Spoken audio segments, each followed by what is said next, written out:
Welcome to the Cup of Joe Show, where we explore the journey of recovery from alcohol and drug addiction. One story, one conversation, and one step at a time. I'm your host, Joe, creating a safe space for honest discussions about the challenges and triumphs of addiction and alcoholism. In each episode, we'll hear inspiring stories and uncover tools that make healing possible. Sobriety is not a one-size-fits-all journey, and you don't have to face it alone. Recovery is possible, and it's worth it. Thank you for joining the Cup of Joe Show. Now let's get started.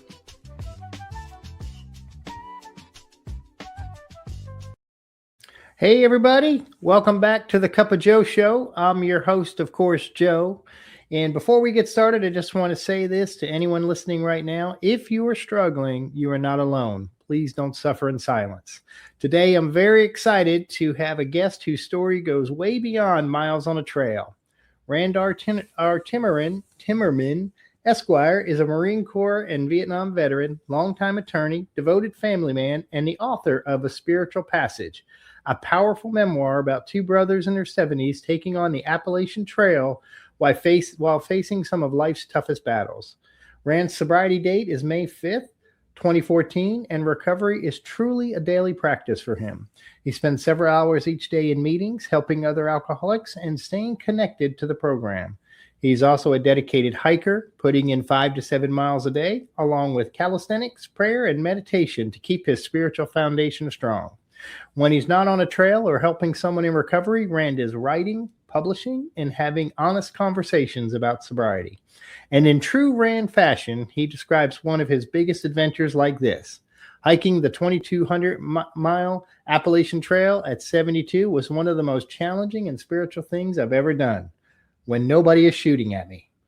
On this show, we share real conversations of recovery from alcohol and drug addiction. One story, one conversation, one step at a time. So grab a cup of coffee, settle in, and let's get into it. How are you doing, Rand?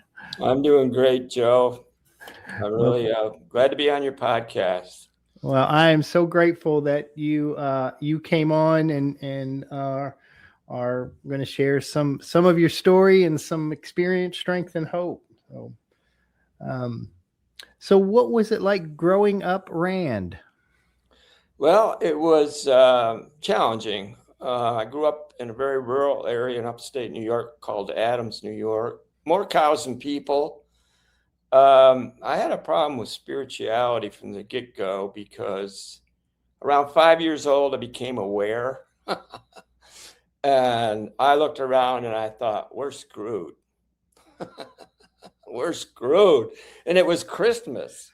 And we had a Christmas tree. It didn't have hardly any decorations on it. And there was a pedal wagon sitting underneath it. And that was it. And my little sister, who was 3 at the time, I had a brother, Ron, who was a year younger than me. And my little sister, Linda, cried the whole day because she wanted a doll. And my mom and dad were so perplexed and sad. And I'll never forget it. And the reason I thought, my dad was a Mustang pilot in World War II, and he came home and had married my mom, had me and my brother, and got polio. Spent a year in the hospital, 6 or 8 months in an iron lung. And he was paralyzed from the neck down for that 8 months pretty much. And then he ended up being paralyzed from the waist down. So we had, I went to bed hungry a lot. And I wore clothes that other people had worn out. I wore shoes that other people had worn out. And I did not like it one bit. I was a little scraggly guy. I got picked on a lot at school and kind of became a fighter in a way. And first time I ever drank alcohol. At 13 years old, I got invited to a party, Joe. And I was shocked. And the other kid that got invited, he lived across the street. I weighed 90 pounds. I wasn't even 100 pounds yet. I'm 5'8", scrawny. David lives across the street. His name is Bloat. He weighs 200 pounds. His mom is crippled with polio. She had 5 kids. She spent the rest of her life in a wheelchair. So David and I go to this party, and I find a bottle of Jim Beam hidden away in the basement. We were running around playing hide and seek and stuff. And that was my first encounter with alcohol. And I told David, and we went off to the side and hid. And, you know, that first mouthful, like, how can anybody drink this stuff? And I'm kind of sipping it. David's kind of sipping it. And then that warm feeling, I'll never forget it, went right through my body. Right through my body. And all of a sudden, I'm Clint Eastwood. You know, this was when The Big, Bad, and the Ugly, all those Italian Westerns, just at the beginning of that, were starting to come out and stuff. And Clint Eastwood was on Rawhide, and he's this tall, handsome, good-looking guy that he has to beat the women off of him. He is handsome, debonair. He is everything I want to be, and I'm Clint Eastwood. Until I had to crawl home, of course. And I crawled home. I remember I slept in the basement. I went downstairs, got on my cot, and the room started spinning. Joe, you probably can relate to this, I think. And somehow I figured out if I rolled my eyes at the same rate that the room was spinning, I didn't get that nauseous feeling went away, and I just passed out. A little trick I learned right there. And I went out in the garage. My dad was in the garage when I came to in the morning, and I went out and told him. I stood way back because he couldn't handle any emotional stress, and he would react pretty violently. So I wasn't out of hammer range, but I was out of fist range, and I told him what happened, and gosh darn, he just looked at me and said, "Well, Butch, I hope you don't do that again, and don't do that again." And David's in the hospital, and I remember thinking, I can't wait to do it again, you know, but I didn't get to do it again very often, and which is a blessing. But the good thing was, and I was not a spiritual person. I just thought God had screwed us over. And I was pretty much convinced of that. My mom made us go to the Baptist church, you know, I don't know, loving God. And then what did we do that was so bad? Why was he punishing my family and me? Was kind of my attitude. Now, my younger brother, Ron, who hiked the trail with me, became a spiritual person, and he never lost that. Never lost that at all. In fact, he ended up being a bishop in the Mormon church when he became an adult. And anyway, but the one good thing about it was, Joe, I made a conscious decision. I'm never going to do drugs. I'm never going to do drugs because why would I? I got the perfect medicine right here. But somehow I just knew with my addictive type personality that would be bad for me. So I'm just going to do booze. And I'm probably going to have a problem with that. I actually knew somehow that I just liked it too much. And it affected me differently than David, right? David's twice my size. I swear I drank more than he did. So I knew right away I had a issue. Potentially, right? So, but things went okay after that. I ended up going to college briefly, and then I got drunk one night.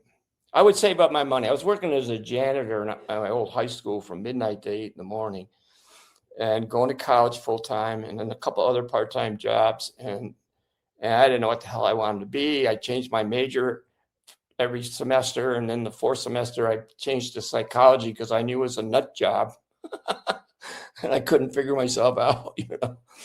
And then I got drunk. Now I'm in a recovery program now, and the founders of that recovery program, it's an alcohol recovery program, and it's for alcoholics. And I attend it regularly, like you mentioned in the bio, and the people in it are anonymous.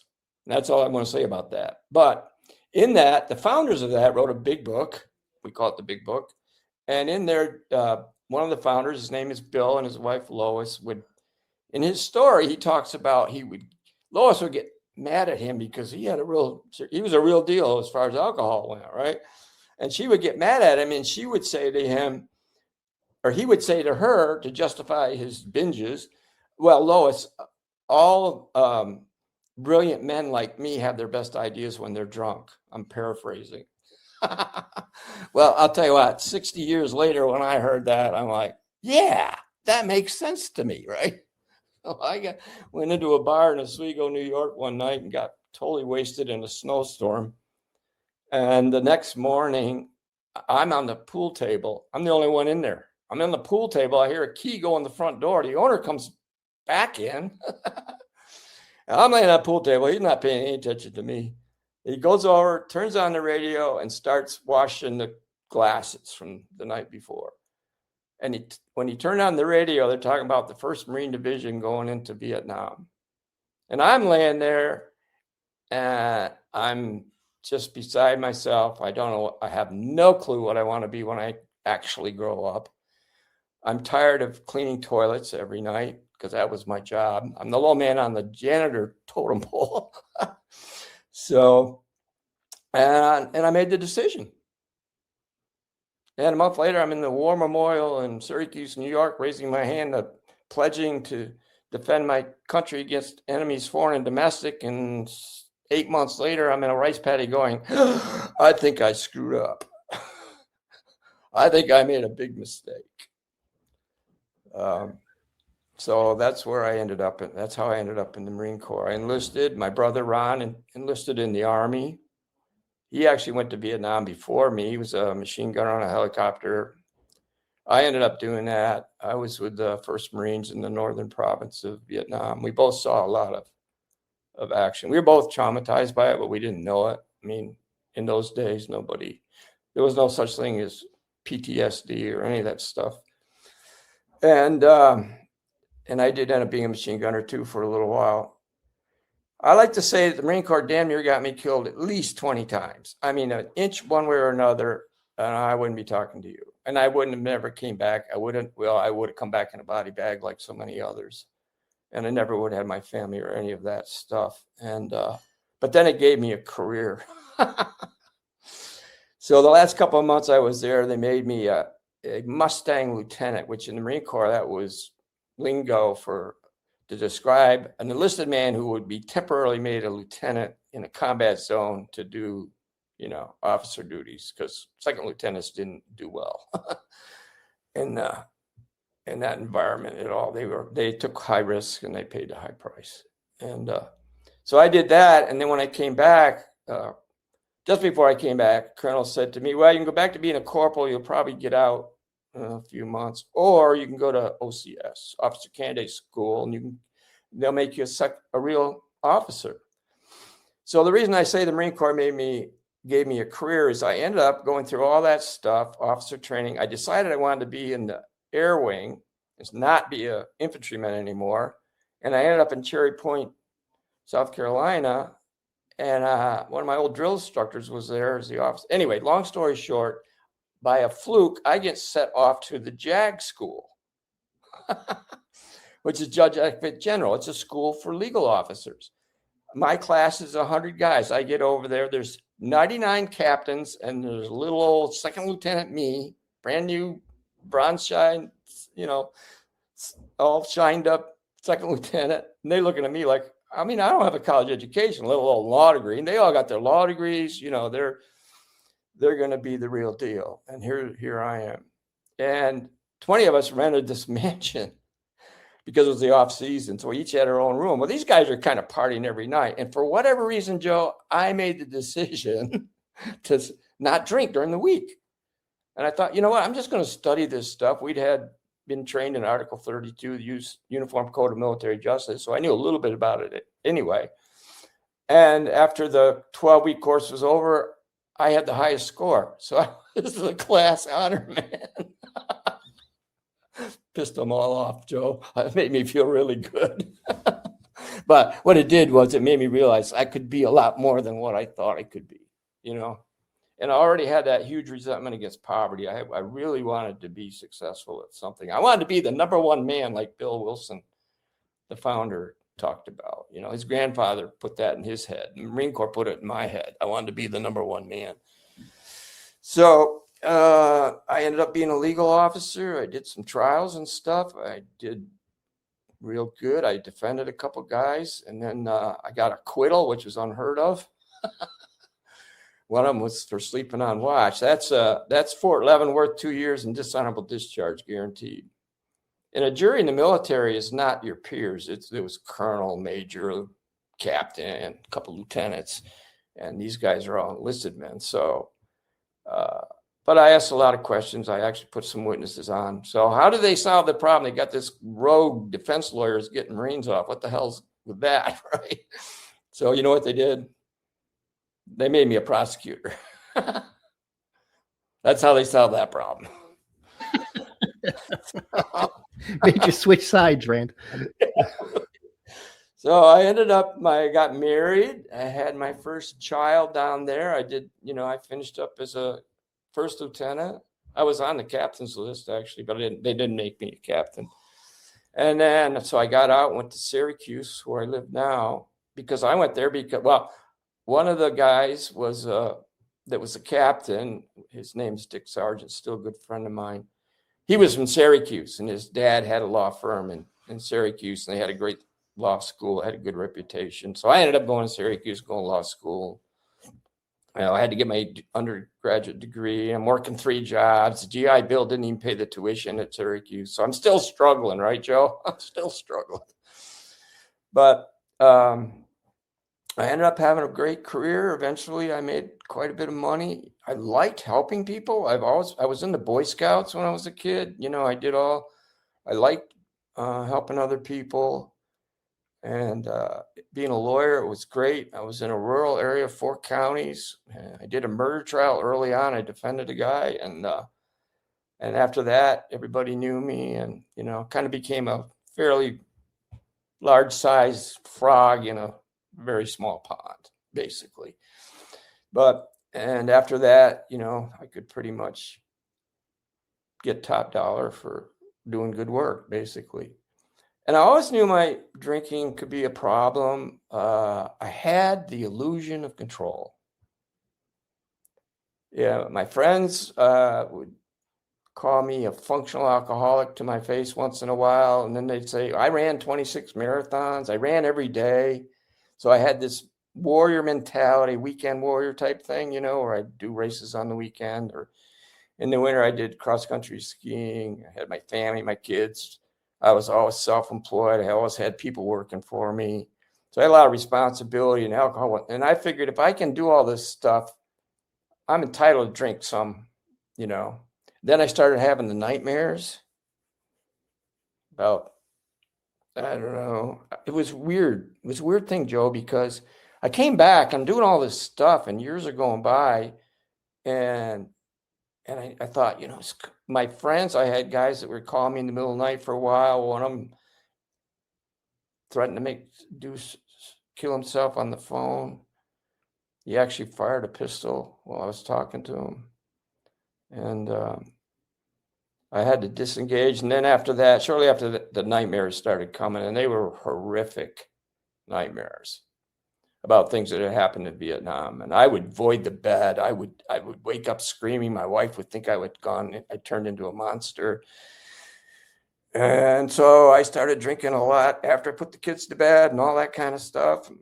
I would drink quite a bit sometimes, just to pass out and get up at 4:30 and go to work, and I'd be fine. My friends would say, you got that wonderful willpower, Rand. Why don't you just kind of tone down the drink a little bit? On the weekends, the kids never really saw. I was very careful for a long time, but when I would manage to have little drunken vacations, sometimes by myself, go to my camp or whatever. So off and on alcohol, I could realize could be a problem, and I would just stop.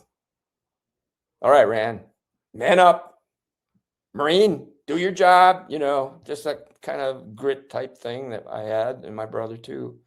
Although my brother's never drank in his whole life, actually, Ronnie. But I did struggle with it. And then eventually, in my late 50s, early 60s, it started to become a pretty serious problem.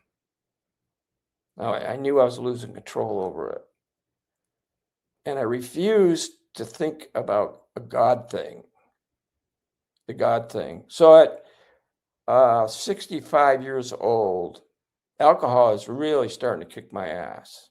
And when I think I'm going to just get drunk tonight and tomorrow I'll be all right, and then the next day it's Saturday and I'm not all right, and I just keep drinking, and then Sunday, I'm going to quit, and I'm losing control.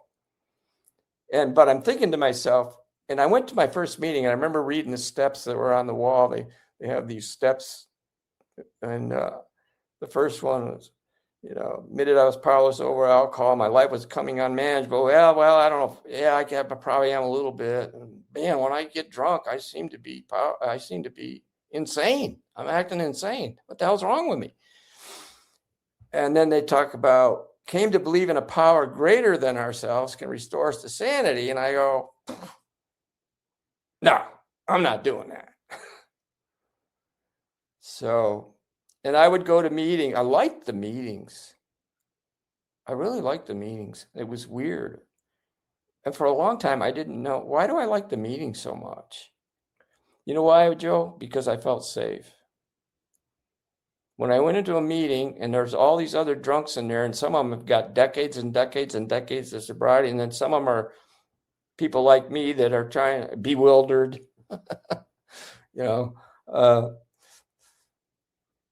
restless, irritable, and discontent, rid, all that kind of stuff. And some of them were getting it and some weren't. And I would read those things up there about God and think, I'm not doing that. Very first time I ever got called on in a meeting, Joe.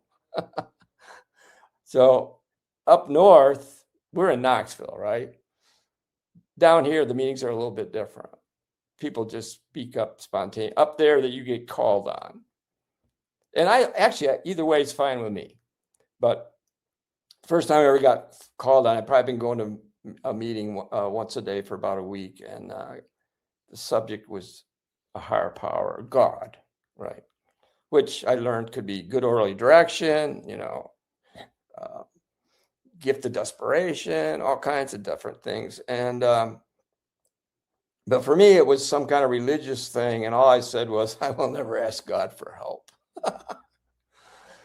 Big mistake, huge mistake. And I suffered because of that. I was a failure in AA, in this alcoholic recovery program. And that bothered me a lot. And so long story short, in 3.5 years, I got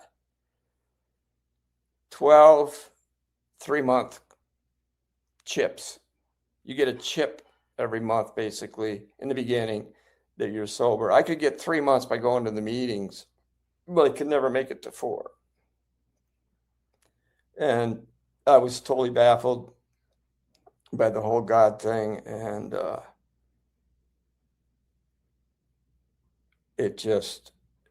what I realized is I didn't believe in a God, but I did believe in a God. Its name was Spiritus. And it came in a bottle. And when I drank it, I lost total control over how much I was going to drink. And now, as I'm getting older, I can't stop when I want to stop. And then when I stop, I can't stay stopped. So I was really perplexed by that, and I fought it terribly. So in 3.5 years, I ended up with 12 3-month chips, and I could never make it to 4. So we had that in common, Rand.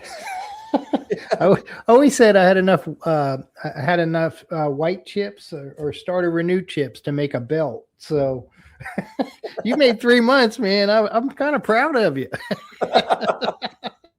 I was too. But you know what happened was, of course, it got worse. And that's what the old timer says. That's okay. Come on back. Don't, just keep coming. And I did, like, the saving grace for me was that the higher power I didn't believe in, and I call him God today, gave me a desire to stop drinking. I had that. That was deep in me. And I thought that was me, Mr. Willpower, that I came up with that. However, since I've been in the program and gotten sober, the mother of my children, who was in and out of the program way longer than me in hospitals and detoxes and everything else, aspirated herself in 2018. And my daughter's just before that, she had gotten out of the hospital again. All this was going on. I really didn't know anything. We had been divorced many years, decades before, and she'd remarried and moved to Oregon. And actually, after that, I had the kids which actually helped me a hell of a lot because, you know, when you got 3 kids and everything else I was doing, you don't have, you know, you're not doing it very much at all. And I was hiding it, what I did do, but I liked the meetings, and why do I like the meetings so much? You know what it was, Joe? When I went in there, I was relieved of the bondage of self. I would sit there and all of a sudden I would feel safe. Why is that? Well, what are we doing for an hour in a meeting? We're talking about, various people are talking about how they got sober, you know, what happened and how their lives are now. And they're talking about not drinking alcohol. We spend an hour talking about not drinking alcohol. It took me a long time to figure out that's why I feel so good in a meeting, because I'm thinking about the right thing and not being tormented by the obsession of the mind that we have. And then when you put it in you, of course, then the allergy kicks in, and now you're really screwed. So I ended up in the hospital. First time, I'll tell you one quick story about the depths of my despair. I ended up in the hospital the first time this happened to me, and I was towards the last third of that 3.5-year nightmare that I was living. Although, you know, at first I was proud of myself. I'm getting 95 days of sobriety, Rand. That's more than I ever got in my whole adult life. Holy crap, you know? But then it just got worse and worse. The binges just got horrific. And the first time I woke up in the hospital, there's an old lady sitting in the window reading a paperback book.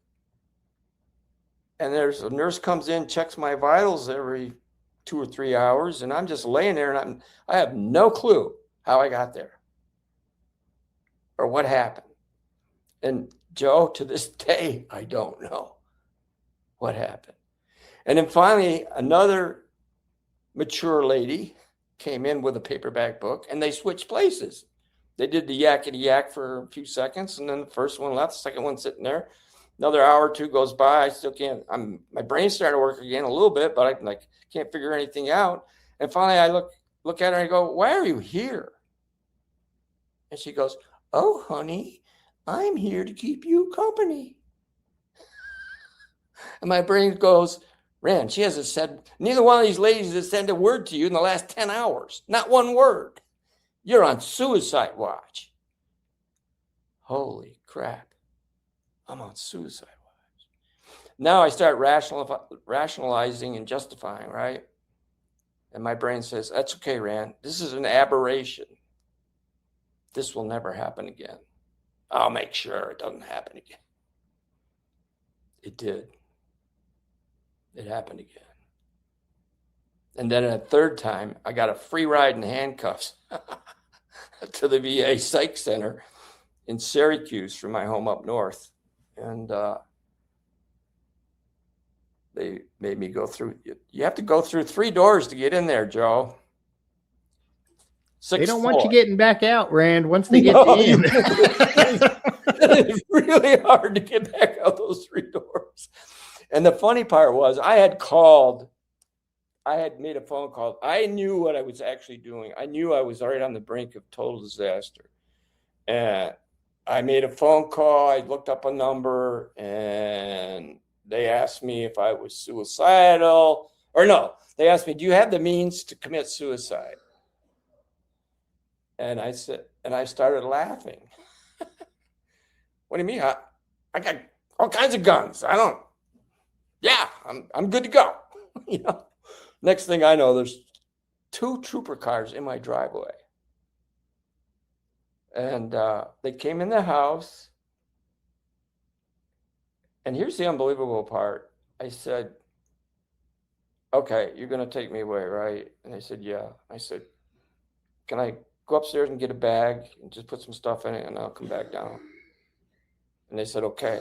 And I would have sworn that one of them at least would have gone upstairs with me, but they didn't. I went upstairs. I threw some underwear, some toiletries in there, the big book,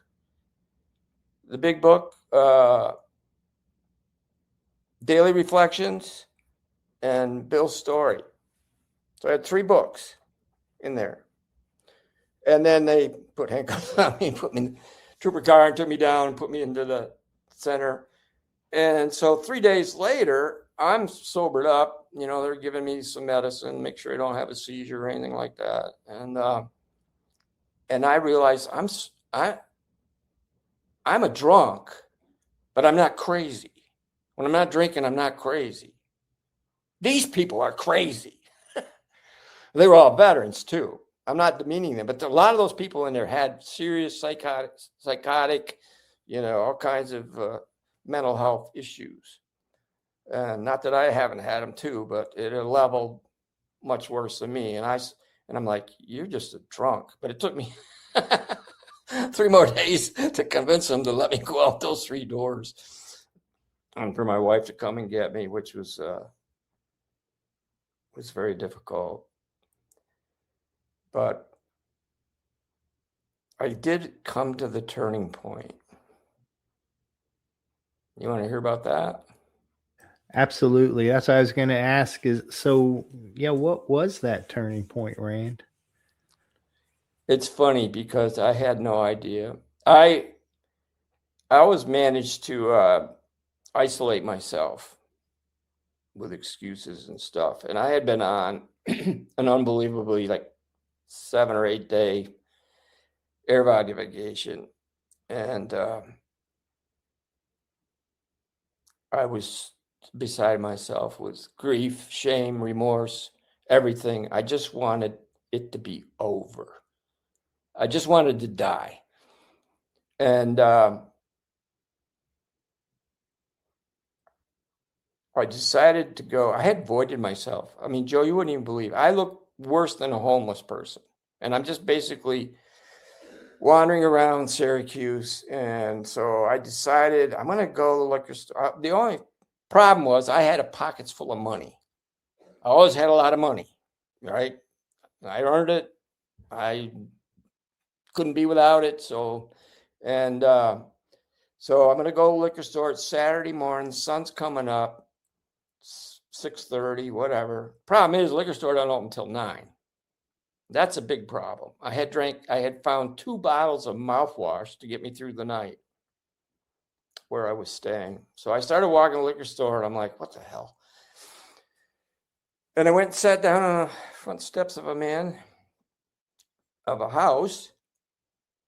The sun's coming up, and that man walked out with fishing poles over his shoulder because he was going to go fishing.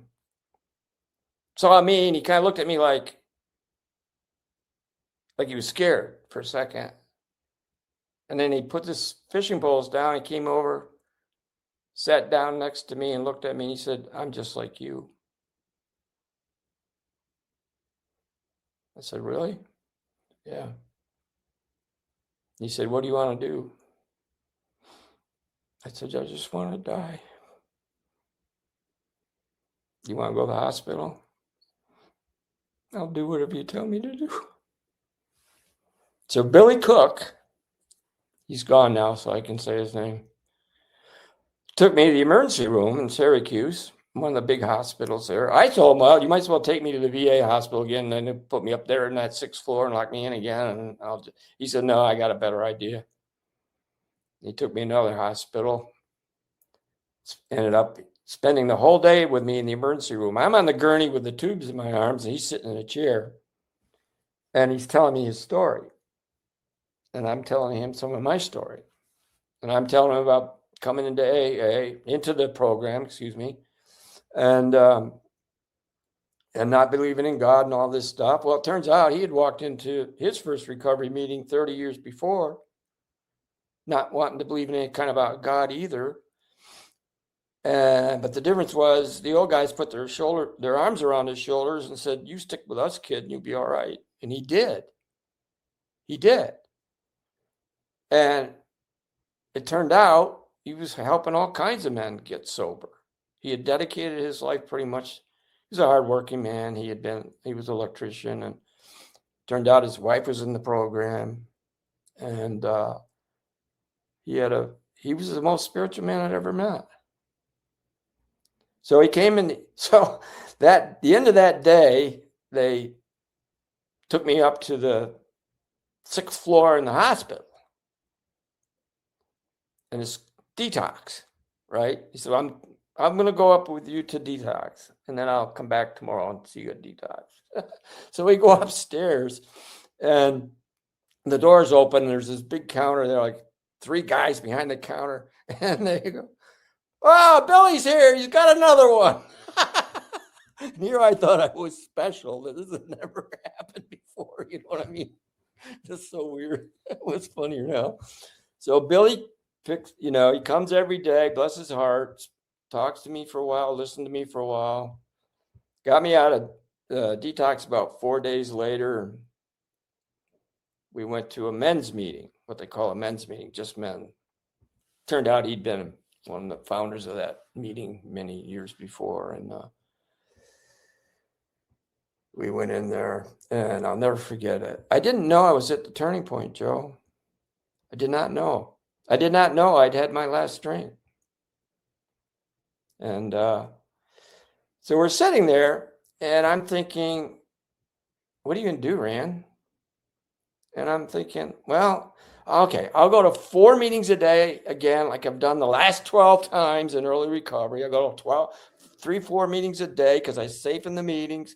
As soon as I stop shaking, I'll go to the gym again. I'll read the big book. I've already read it cover to cover like 7 or 8 times, over the years. And I'm going to do the same crap I've always done. And Billy nudges me. He's sitting next to me. We're waiting for the meeting to start. And he looks at me. And he looks at the door we walked in, and he goes, Rand, if I could have changed myself 30 plus years ago, I never would have walked through that door. And it was like he hit me with a 2x4. Wham! Why the hell didn't I? Because, see, I wanted to change, Joe. I wanted to change. I didn't know how. I know a lot about alcohol. I read that book. Tells you all about the program. It's got all kinds of stories in there about people that did it successfully. Tells you what the steps are and how to. But I don't know how to do them. And then there's this God thing, right? That I'm all hung up on. So I looked at Billy and said, I'll do whatever you tell me to do. Because obviously, I didn't say this out loud, but obviously, I don't know what to do. So I'll do whatever you tell me to do. So after the meeting, everybody's gone. We're standing out in the parking lot in the dark. And Billy says, Rand, I want you to pray to that God you don't believe in. And I started to balk. I'm thinking, wait a minute, that's step 11. Having had a spiritual, And I started crying. I said, what? Billy, I don't think I can do it. Rand, you need to pray that God you don't believe in, or you will get drunk again. I started crying. I said, Billy, after all I've been through, I have no idea how to pray. None. Well, we ended up on our knees in that parking lot in the dark, saying the 3rd step prayer. God, I offer myself to thee to build with me and do with me as thou wilt. Relieve me of the bondage of self, that I may better do thy will. Take away my difficulties, that victory over them may bear witness to those I may seek to help of thy power, thy love, and thy way of life. May I do thy will always. He said, Rand, when your brain isn't totally saturated with alcohol, it works pretty good. You need to memorize that. And I said, okay. What else? He said, well, you're going to say that prayer every morning. First thing on your knees. And then you're going to ask God to give you the strongest possible desire to not drink alcohol. God, help me have the strongest possible desire not to drink alcohol. And Rand, for you to not think about it so much. Because that's all you do, right? Yeah, when I'm not drinking, that's what I'm thinking about. And third, and the most important for you, mister, ask God to help you smash the idea that you have to drink again, because you don't. And Joe, I've been doing that now almost 12 years and have not had to have another drink. And I thought, this won't work. I'm going to do it. I said, I'd do whatever you tell me. I'm going to do it. But I'm telling you, it ain't going to work. So for the first few weeks, we went to meetings. We went to meetings every day. Billy would call me up. He'd say, I'll call you in the afternoon. I'll tell you where we're going to go. And so he would call me and he'd say, I'm going to pick you up at 5 o'clock. And then one day he said, I'm going to pick you up at 4 o'clock and we're going to a 7 o'clock meeting in Marsalis, outside of Syracuse. And I'm going, what the? That's only like 20 miles away. What? So I get in his truck because he's still driving because I'm kind of jittery. And he doesn't go west where Marsalis, he goes east. And he's driving me all through Syracuse. Now, I had just bought a house down there, right? So I have a place to live. Then my wife and I, why she was still with me at that point, I have no idea.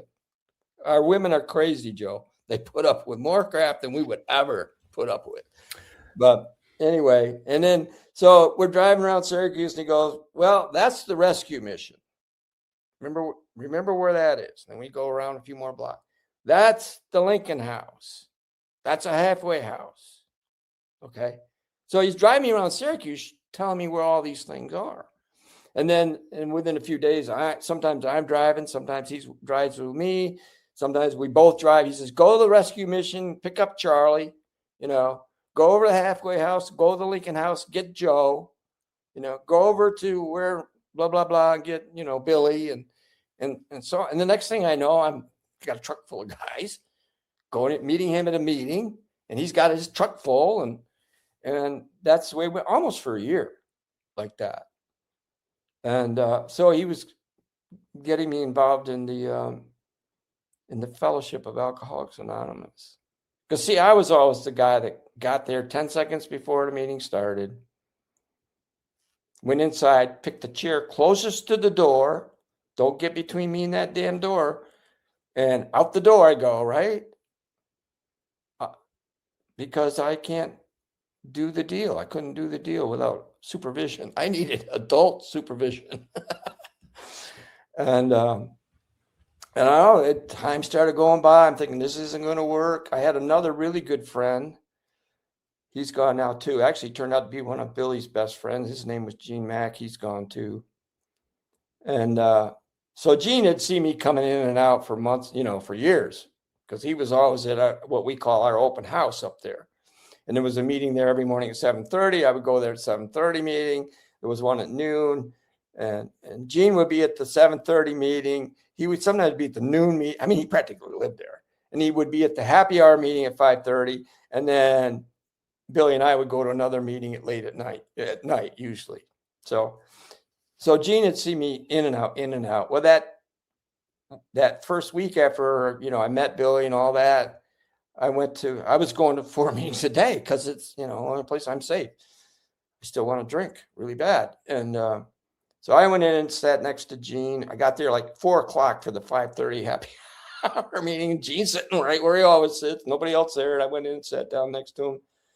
And I'm shaking still a little bit. But he could see something in me. He goes, what's going on? I said, well, I got a sponsor. Really? You went out and did more research, didn't you? Well, he knew that. Yeah, of course. But this time I got oh yeah, who is it? I told him it's Billy Cook. Oh yeah, well, Billy, he was an electrician too. So they knew each other really well. And Gene said to me, Rand, you can do this. But it's got to go from here. He pointed his head right at his forehead. It's got to go here, and he pointed his chest. And I'm thinking, yeah, right. Gene, I didn't say this, but I'm thinking, I know it's worked for you, but it's not going to work for me. So he said, point his head Point his chest. So what happened is every day, I would see him every day, literally sometimes twice a day, because I'm filling up my days going to these meetings. And every time I came in that first week or so, he'd go to me, because I usually walk over. He'd go, Rand, it's got to go from here to here. Well, then within a few days, it turned into, he just did this. Every time he saw me, he pointed his forehead, pointed his heart, and I would give him the old military crisp salute, stand right at attention, go like, yes, sir, right? So we had this silent thing going on for months. But I had some close calls. I had some real close calls. I don't know if you struggled even in your current recovery, or I shouldn't be disclosing that maybe, but. Yeah, absolutely. I think everybody does. It's, I'll share this. I've shared with it before, but this last year has probably been one of the toughest, and it's because for me, I stopped seeking, I feel like I did. I felt like I did, and so I've spent the last several months seeking. And guess what, Rand? I feel better. Like a little miracle. Yeah, I go to meetings every day. I'm actually doing more, almost in a way. Well, not more. I go to 7, 8, 9 meetings a week, and I work with guys every day. But we'll talk about that in a few minutes. But so Billy knew he had to get me through the steps pretty quick, and that I was willing. We didn't waste much time on one at all, because he knew I was at the bottom of the barrel and that I was willing. And so maybe 2 weeks went by, and one day he goes, have you come to believe in a power greater than yourself can restore you to sanity? Now, I'm doing the prayers every day. I was doing them. Like I desperately doing them. And I was feeling better, but I still wanted to drink really bad. And I go, and I've got my rigorous honesty card, and it says no. And Billy says, you come to believe in a power greater than yourself can restore you to sanity? And I grabbed that card hypothetically out of my back pocket, slapped it on the table really hard, and bang, no, Billy. And he goes, do you believe I believe in a higher power and I've been restored to sanity? And I said, absolutely. I didn't even hesitate. And I'm thinking, man, that came out of you really quick. And Billy goes, well, obviously you believe in a higher power. It's just not yours yet.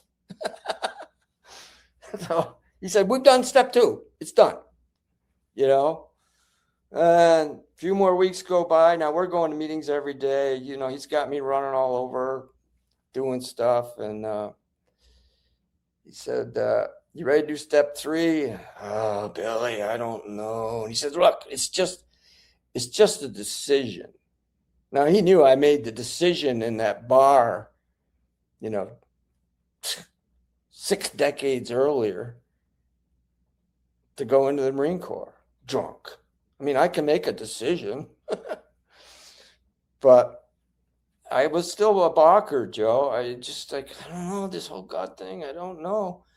And he said, Rand, it's just a decision. When you actually do it, that will be between you and God. You work it out with him, okay? And I thought, oh, okay, yeah, sure. Because that means I got some say in it, right? I'm not just going to be a sheep, a lamb. And he had set me up for it too, Joe. He was a tricky guy, I'll tell you. A few days before that, he knew what he was going to do. A few days before that, he invited me to go to lunch with him. And when I got there was a bunch of other old geezers, all 30, 40-year guys, sober in the program. And they're sitting around, and I'm kind of, sitting there wondering what. And finally, they're having talk about spiritual power and all that kind of stuff. And one of the old guys looks at me, and he says, Rand, do you know what God's will is for you anyway? And I'm thinking, yeah, it's going to send me back to Vietnam as a missionary, and I'm not doing it. I'm not doing it. I'm not doing that. And I didn't say it out loud. He's just shaking his head. Look at me. I think it's God's will, Rand, that you don't drink alcohol. Oh, what the hell? Why didn't I think of that? Okay. So Billy had set me up, right? And so when we did the step 3, he said, when you do it, you'll know it'll be between you and God. And it'll be fine. But all you're doing now is you're making the decision that you're going to align your will, that wonderful willpower you got, Rand, that makes you could do all those things, all those races, all those trials, all that stuff. Because you said to yourself, you're going to take that willpower and align it with God's will for you that you don't drink alcohol. Simple. And I said, okay, I can do that. And we got on our knees and did third step prayer again, holding hands. And it was the weirdest goddamn He was an electrician, man. He had the strongest hands I ever put my hands into. I'll tell you what, it was unreal. But there's something happened there. And then right after that, I'm like at 95, 96 days. And Billy kept saying to me, he's got me calling people every day, trying to get me used to calling people. But he also told me, and this kind of goes against the grain of some people, it's just part of my story. He says, Rand, if you get that feeling where you're overwhelming feeling you have to drink again, don't call me. You get on your knees and pray to that God that hopefully you're making some kind of a connection with, because it's the only thing that will stop you. See, he knew that I was the kind of guy that if I woke up in the morning, which happened within a few days of that, I woke up in the morning and every cell in my body was screaming, Rand, today's the day we're going to get drunk. He knew I wasn't calling anybody. And sure enough, that day happened. And I woke up in the morning and every cell in my body was screaming, Rand, today's the day. And I walked downstairs and I had made the decision I was going to drink again, because it was so overwhelming. And I got my keys and I'm starting out the door and I hear Billy's voice saying, Rand, get on your knees now. And I turned around, walked back in the living room, and I got on my knees. And I'm 68 freaking years old and I'm crying, God, don't let me do this again, or I will die. And within 30 seconds, I just exhaled, laid there like a baby on the floor, got up, and it was gone. It was gone. And it was the first time in my adult life, Joe, where I got that feeling I did not drink. And I didn't even call Billy for a few. I was overwhelmed with relief, disbelief, and a little tiny bit of serenity. Like something had happened different. I called Billy a couple hours later and I said, Billy, you won't believe what happened. He said, oh, yeah, I will, mister. Tell me about it.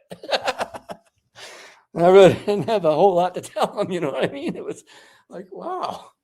And same thing happened 3 months later again.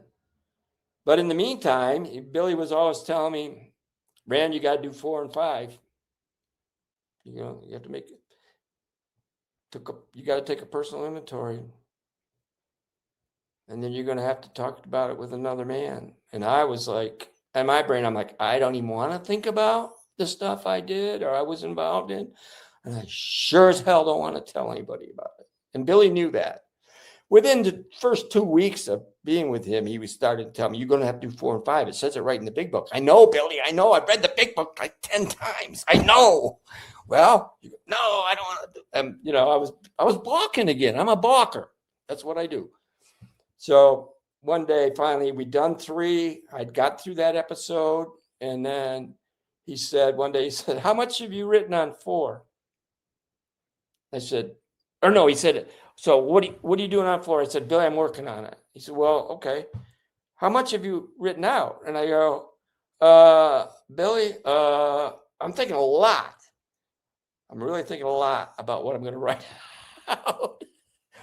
And Billy looked at me and he goes, oh, Rand, I don't know what your problem is. God knows it all anyway. Damn. Hit me with a 2x4 again. 100%. Within 2 weeks, I had it written out. You know, and then the day that we were going to do my 5th step, I was driving over to his house, and by then I had spent quite a bit of time at his house, and I'm driving over his house, and it's a thunderstorm's coming up. I mean, a slam banger, boomity boom, and I love to get drunk in thunderstorms, man. I would do it up to my camp by myself, and that's because nobody would show up, Rand, in a thunderstorm. That was my thinking. That's why I love drinking in a thunderstorm. Well, you know, yeah. And one time I was struggling. My 3rd wife had left me. And I went up there and went on one of my binges. This is before I ever tried AA, but I knew I was in trouble. I knew I was in trouble because it was getting harder and harder for me to stop and do what I had to do. And it was beginning to own me big time. Spiritus, that God in the bottle. And anyway, I'm up there drinking cherry vodka right out of the bottle. I am drunker than a skunk. I'm suicidal. And this thunderstorm came rolling in. It was a beauty.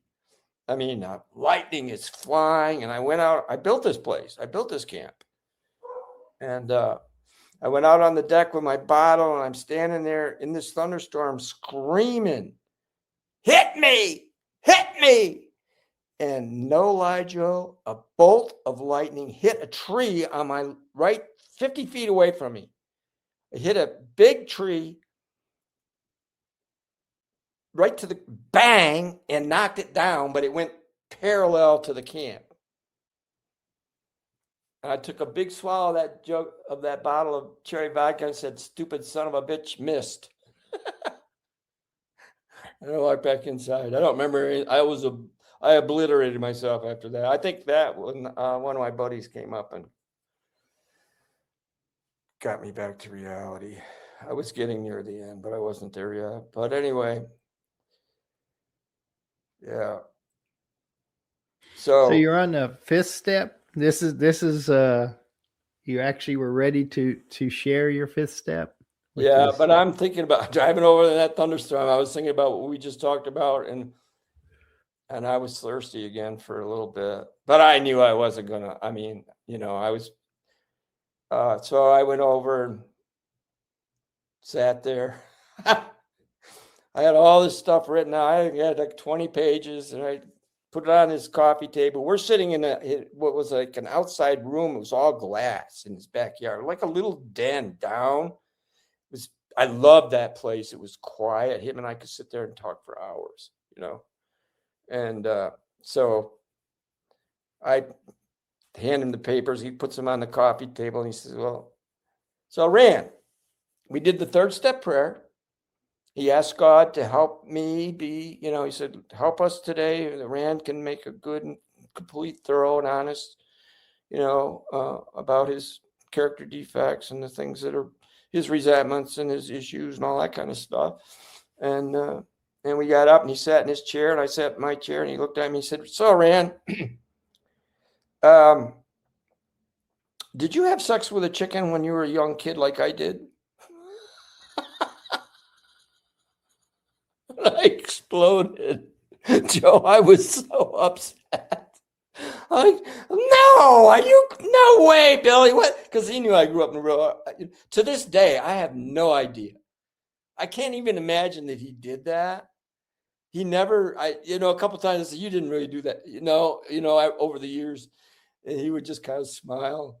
But what he was doing was he was telling me there was not a damn thing I could say to him that wasn't, if it needed to be said, I could say it. It would be fine. He wasn't going to judge me, right? He was putting himself on the side of the cliff saying, Rand, this is how low we can go, right? Or even lower. It's fine. We just got to get it all out there. Now, that's what he was telling me. But it was, man, I'm like, I couldn't believe he said that.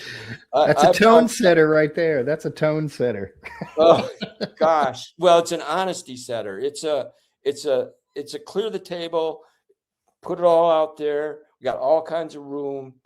I had been through the war. I had all kinds of stuff. And I'm still a balker. I think we went a couple hours. I'm sweating and I'm not happy. And I get, you know what, Billy, this is why don't we just stop here? And we can do it some other time. No, just do one more. Then another hour or two. Billy, come on, one more. 6 hours. 6 hours. Good for you both, Rand. Yeah. That's you know what, though, Joe? So I had another episode right after that, like the first one, where I wasn't going to call anybody and I wanted to get drunk, and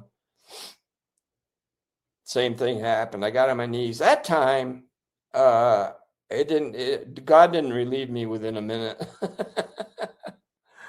And I was thinking, he's playing with me. That son of a gun is playing. I felt like I was a minnow on the end of a hook, and bait out there in the pond somewhere.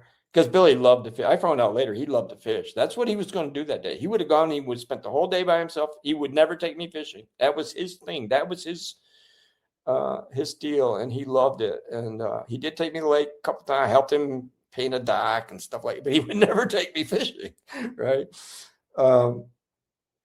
But so I felt like I was being played like a fish on a hook. But I kind of knew it, and I thought, okay. All right, big guy, you want to see what I'm made of. Can I do this deal? Can I really do it?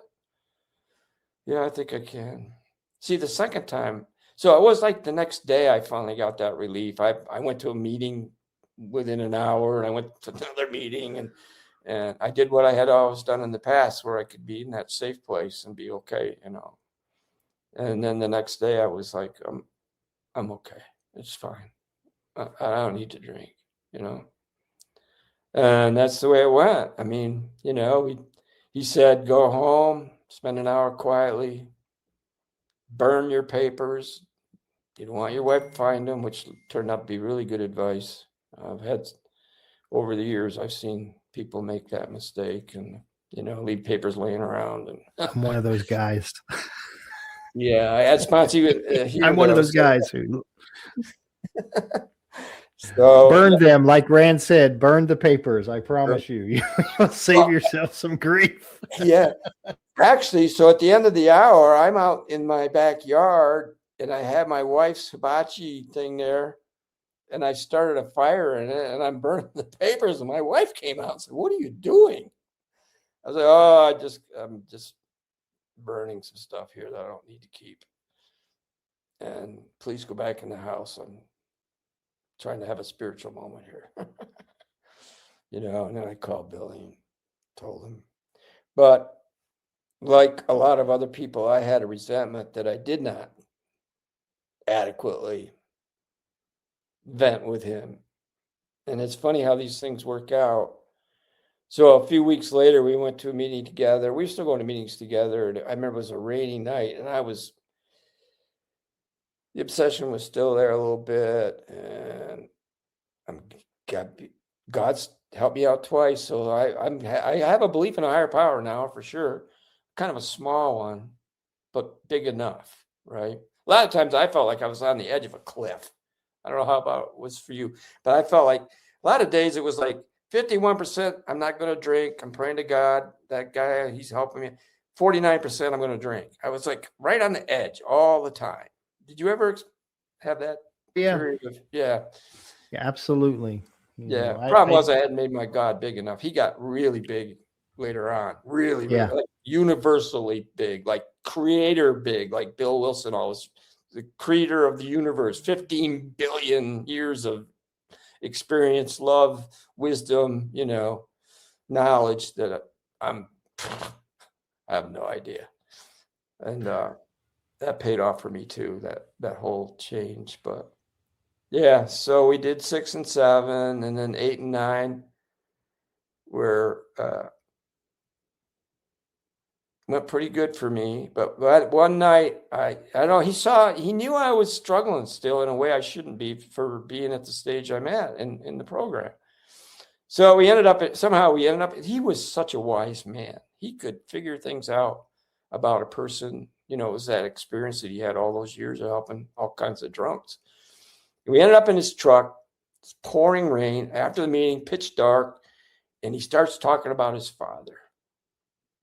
And I had a huge resentment against my father, the Mustang pilot with the polio, who told me for years I was never going to amount to anything, and I was stupid and I was no good, and I would, that's the way they did it in those days, right? They thought if they break you down, then that would make you stronger, right? Just like bones are stronger when they heal. And so he was from that old school type of thing. And as a kid, I hated being told I was no good and I was stupid and all that stuff. So I still had a big resentment against him. And Billy started talking about his dad and how his dad had treated, which is pretty much the same as me. Because he and I were only a few months apart in age. We're both the same age. And for whatever reason, I began to realize that my dad he just did the best he could do. He could not do it any other way. He did not know how to do it any other way. And I said, today, to be honest with you, now I've been sober 12 years and working with guys the whole time, pretty much. And I feel much closer to my dad than I ever have my whole life, and my mom. I'm 80 years old now. It's taken this last decade where everything changed for me and that's one of the gifts of the program. Not only do we get rid of our resentments, but we start to have gratitude and understanding and acceptance of all those things that used to bother us so much that I drank over a gazillion times to no avail. That's the miracle of the program, that we make that stronger connection with a higher power. So yeah, so we went through all the steps, 10, 11, 12, the maintenance steps. I learned to promptly, if I make a mistake, I need to promptly correct it and make my amends to people and not let it linger overnight and all that kind of stuff. Had a spiritual awakening. I work on my connection with God. I do all my prayers and everything. Having had a spiritual awakening as a result of these steps, we try to carry this message to alcoholics and practice these principles in all our affairs. That's 12. And I started doing that. And so next thing that happened that was really amazing. So I've got like 13 months, right? And now I'm not seeing Billy every day anymore. I'm not talking to him every day anymore. I'm kind of doing my own thing. And I'm still going to a lot of meetings and stuff. And after a meeting, this young guy walks up to me and goes, "Will you be my sponsor?" And my brain is screaming, "Oh my God, you're not ready, Rand. Holy crap, no way. Jose." So I did what Billy, people were asking Billy to be his sponsor, their sponsor, probably 2 or 3 times a week. I mean, it was almost daily, not quite, but it was a lot. And he would always say, "Well, come back tomorrow. I'll meet you at such and such time." He already knew. See, this is the other trick he taught me too, Joe, from that first week. We never left a meeting without knowing where we're going the next one, right? So even that first night, when we did that prayer so tomorrow night we're going to go to so-and-so, okay? And don't drink between the meetings. And Billy never drank between meetings, so it was really easy for him. That's why I was going around to so many meetings. So I did what Billy did. I said, "Well, come back tomorrow morning and then we'll talk about it." Because 95% of the time they go home and they say, "Well, I probably overreacted, But I was doing it because I needed to go talk to Billy. So I went and saw Billy and told him what happened. I was sure, Joe, that he was going to tell me, "You're not ready." I just knew it. And he goes, "Oh, wow. Well, that's good. Go for it." I go, "Billy, you're supposed to tell me I'm not ready." He goes, "Oh, Rand, you're ready. You got a lot of bad experience." And now you got some good experience. You got decades and decades of really bad experience. I love that. I love that you got a lot of bad experience to share. Oh my God. So I started sponsoring guys right away, and it was amazing. And since then, I have never had a period of time where I wasn't sponsoring people. And Billy knew in his heart, and he loved me. I know, we were not buddies. He was not. He had kept a wall up. It was only about after I'd been sober about 2 years that we really loved each other. It was very obvious. We were really good friends. We did a lot of things together outside of AA. And then he got really sick. He was in the ICU for 4 months. I went and saw him every day. I mean, but he had this wall up. He had seen so much, and he had, and he was always warning me, you're a little bit too, you want to help a little too much. You gotta, and stuff like that. And he had that wall up, but so I learned to kind of do that same thing. He had to protect himself a little bit. So I learned from that too. But I've never not had guys to work with, and he knew that I was the kind of guy. If I was working with another drunk, it was in my nature that I would want to help them, right? And that I had enough bad experience and some good, right? And he said, if you ever have a problem, we could talk about it, which we did. But yeah. No, that's such a big deal. Us drunks are heartbreaking a lot of times, and my old sponsor, Mike, he said, Joe, you stay sober long enough, you will lose people you love, and you will just lose people too, and that's been the truth. So good for you for all the service you do, Rand. It's awesome. Yeah. I did have a guy that he called me his sponsor. And I really loved this guy. We were pretty close. I met him at a homeless shelter before I got sober. When I was doing the 95, 100-day deals, right? And I would go there every night, and he wanted to go. One day he said he was stuck there. The guy was a really bright guy, very smart. We spent a lot. I took him. He didn't have a car. I took him all over the damn place. He had 5 kids. He was estranged from his wife. He was pissed off about her all the time. I took him to high school graduations, funerals, weddings. I got really close to this guy. And for a while, at one point, because I was relapsing, he stopped. He said, I can't be with you anymore. I'll get drunk. So he stopped seeing me. And then I did get Billy. And then I went back to that homeless shelter, started going there again. He saw I was changing, and we started going to meetings every night again. And I went there every night for years and picked whoever wanted to go to a meeting. We would go to meetings. Well, he had a lawsuit pending, and he kept asking me about it. And I said, nah, forget about it. Just forget about it. Well, son of a gun, out of the blue, he got a lot of money. The next thing I know, he's in a motel, and he's drunk out of his mind. And I took him to a couple meetings drunk, and he's in my truck, and it's filling up with whiskey breath. And I said, I can't do this. His name was Kurt. He's gone now. So we played around with that. He would call me or text me every day. And then he would always say, Rand, I'm going to come back, but not today. So I'm doing the amends, right? And I went up to see him. No, it was after. I'd done all the steps. I was done with the amends. Anyway, so one day I decided I'm going to go see him. And Billy calls me up. I haven't seen you in a while. Let's go get coffee. I said, okay, fine. So I go over to see him, and I tell him what I'm going to do. And he says, don't do it. Don't chase, Rand, don't chase.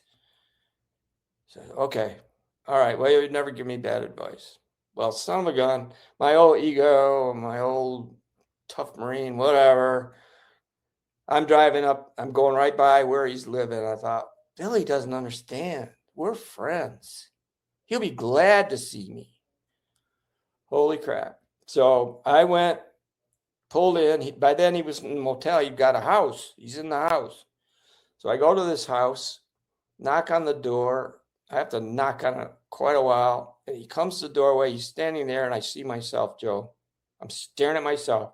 He's in his tighty whities, nothing else, bottle in one hand, the glass in the other, and he's looking at me, and he's screaming at me, you effing.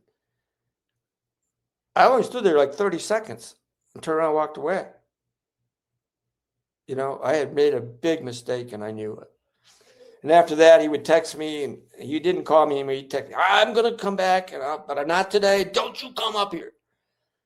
Well, I came down Tennessee, and I got a phone call from his sister, and she hadn't heard from him in a week, and went to the house, and she found him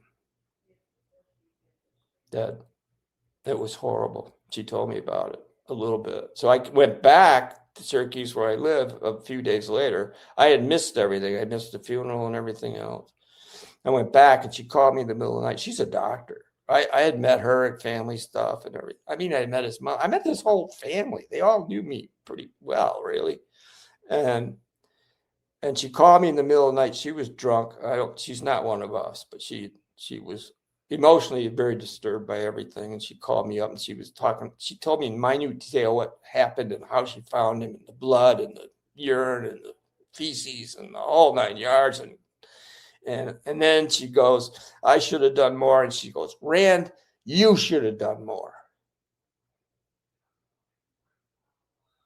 And the next morning, I think I ended up hanging up on her. We've communicated since then. But anyway, the next morning I went to the early bird meeting, and when I left there, I thought, I'm going to go to the liquor store.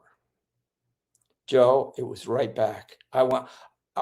Because of the emotional pain that I was feeling, the only thing that was going to make me feel better was a drink. And now at this point, I've got 2 years of sobriety, and I've been working with guys for well over probably 2 years at that point. I mean, I got a pretty solid base, but I can't take it. And so I thought, well, I'll go up to Unity Acres, the homeless shelter. I'll go up there in the chapel and pray. So I went up before I go to the liquor store. I went up there, prayed, because he and I had gone in that. He was a very religious man, spiritual, Kurt was.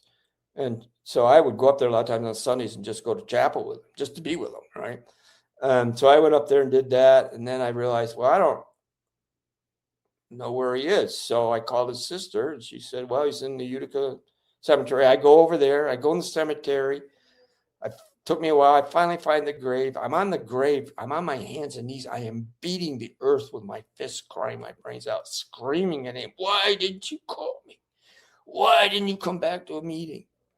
And then finally I realize, I look up, and two guys over by front end digging a grave, and they're standing there with their shovel. They're leaning on their shovels looking at me. I'm a crazy man. Oh, shit. Okay. So I'm driving out of the cemetery, and I go, well, I'm going to go to the liquor store now. I'm still thirsty, Joe. I am really thirsty. My phone rings. The guys that I know really well said, Rand, you're going to prison tonight. You're doing the meeting at the prison, right? Oh, shit, I forgot all about that.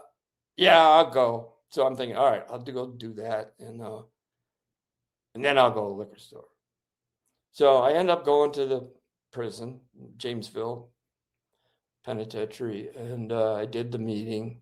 Now it's get out of there at 7:00. Well, liquor store is still open. I'm still okay. Now I'm going to go. I'm telling you, Joe, God works in mysterious ways. I'm going to go to the liquor store. I still want to drink really, really bad, but not quite as bad. And my phone rings, and the guy goes, "My name's Mark. I don't know if you remember me or not, but I talked to you one time." And Rand, if you'll take me to, I want to drink really, really bad, Rand. But I think if you take me to a meeting, I'll be all right. Will you take me to a meeting right now? I said, okay. So I went and got him, took him to the 8:00 meeting. And we walked out of there at 9:00, took him home. I got like 15 minutes to get to the liquor store. And I go, I don't want to drink anymore. It was gone. It was gone. That was the last close call I had. And since then, I haven't. Isn't that amazing how these things happen? It's a miracle is what it is, Rand. In Yeah. my humble opinion, those are miracles. Yeah.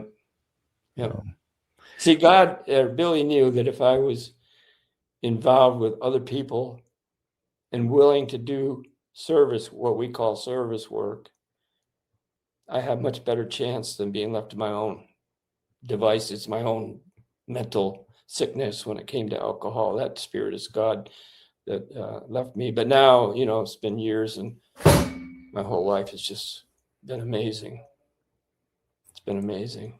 well, you're amazing, and I am so grateful that you came on the show and shared your story, Rand. It was very powerful. Thank you for that. Yeah. The other amazing thing I did do, and that was God inspired too, was hike that trail. That was unbelievable. And I did that for my brother. I didn't think we could do it. I was totally. I wrote the book about it, and in there I put in there 2 weeks max. So my brother, I never talked to my brother about the book. I wrote the book, and I took 5,000 pictures. So I put 500 pictures in there, and I described how we did it every day, where we went from and to. It's 2,200 miles. We were hiking 11 miles a day. You go over 600 mountains, almost 500,000 feet of elevation changes. I mean, it's unbelievably difficult. And then I have an artificial knee. My right leg is a half-inch shorter than my left from all the running and everything I did. I have nothing in my right knee. I haven't had for like 5 decades. So I limp really bad, and I just a lot of pain. And so when my brother read the first draft of the book, he goes, 2 weeks max? You thought, yeah, bro. You didn't think we could do it? No, I didn't think we could do it. No way. Possible.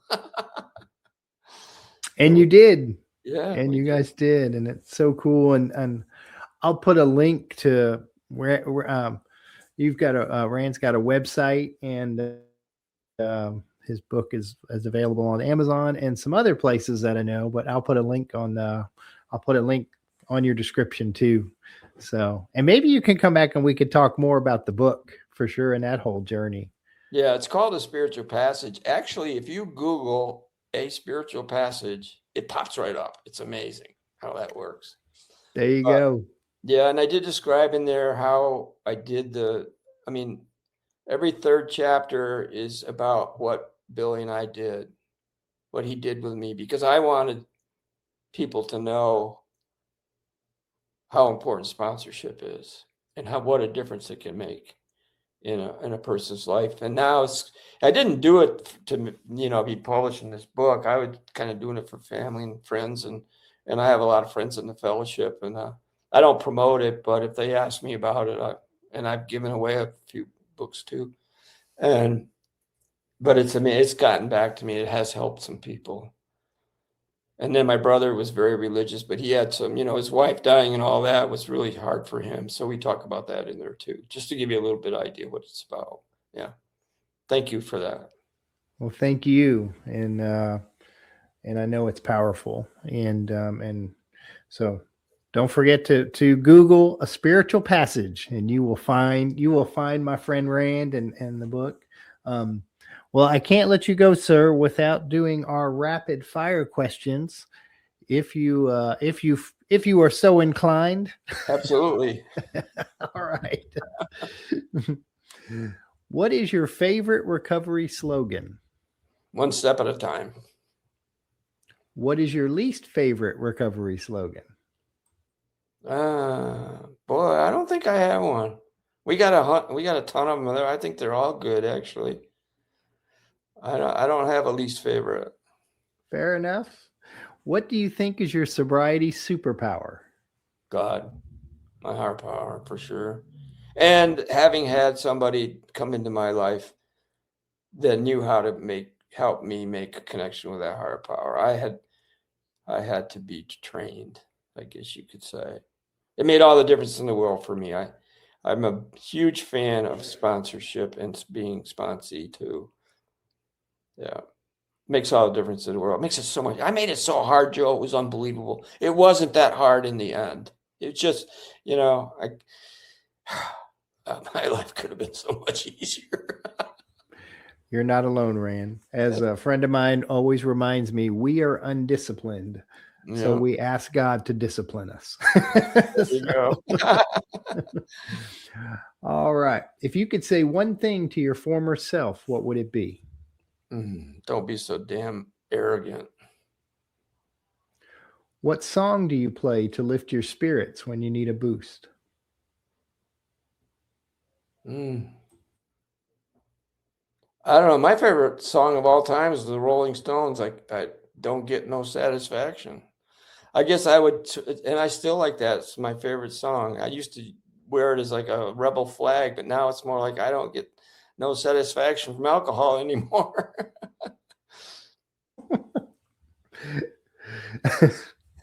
If you could grant yourself one wish to help with your recovery, what would it be? Live longer. I'm in really good shape for an 80-year-old guy. Like you said, I'm still walking 7 miles a day and I'm doing all kinds of stuff. I've been really blessed. I feel like God, I understand now, I think, why God kept me around. All those dangerous things that happened in my life. And yeah, I'm blessed, man. So blessed. Yeah. There are no coincidences, Rand. You are definitely here for a reason, my friend. Yes, sir. What step do you love the most? I would have to say the third step. Made the decision. That was the key. Yeah. Like it says in the book Bill wrote, we only have to put the key in and open the door a little bit, just a little bit, and it'll be fine. It will swing wide open if we just keep moving forward, one step at a time. What step do you love the least? Oh, gosh.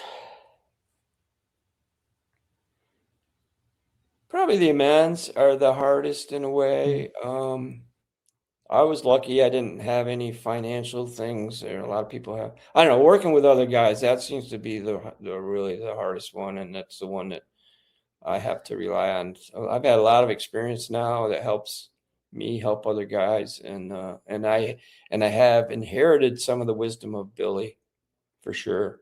So between those two things, that seems to be, if you can get through that, then you're on the road to happy destiny. It's the name of the road. It's not, there's no destiny, but you're well down that road. Yeah, fair enough, man. What is one of your favorite movies? Probably, for sure, Tom Hanks, Forrest Gump. Good one. I was, I literally, when you were telling the story of you with the liquor bottle in the storm, I thought that's a Captain Dan moment. Makes sense, right? Yeah. All right. Finally, if heaven exists, what would you like to hear God say when you arrive at the pearly gates? Well, I got more work for you to do. I'm sending you back. Yeah, that would be great. Thank you so much, Rand, for taking the time tonight, man. It means a lot. And now, for the rest of you out there, if this episode meant something to you, share it with one person who needs hope today. And if you're listening on Apple Podcasts, take 30 seconds to leave a 5-star review. It helps this message reach someone who's still struggling and doesn't know where to turn. A new episode of the Cup of Joe Show drops every Thursday at noon. You can listen anytime at thecupofjoeshow.net. or on your favorite podcast apps, Podbean, Apple, Spotify, YouTube, and more. Just search for The Cup of Joe Show. Don't forget the "the." If you're looking for a daily encouragement on your recovery journey, subscribe to our friends at the Daily Ponderables, delivering inspiration and strength straight to your inbox every morning. Please like, follow, subscribe, and share because someone out there needs to hear this today. Have a good day, everybody. It's just a laid-back vibe, baby. We hope you enjoyed today's experience, strength, and hope. We are so grateful you decided to join us. Please share this episode with someone who might need it. Also, don't forget to like and subscribe.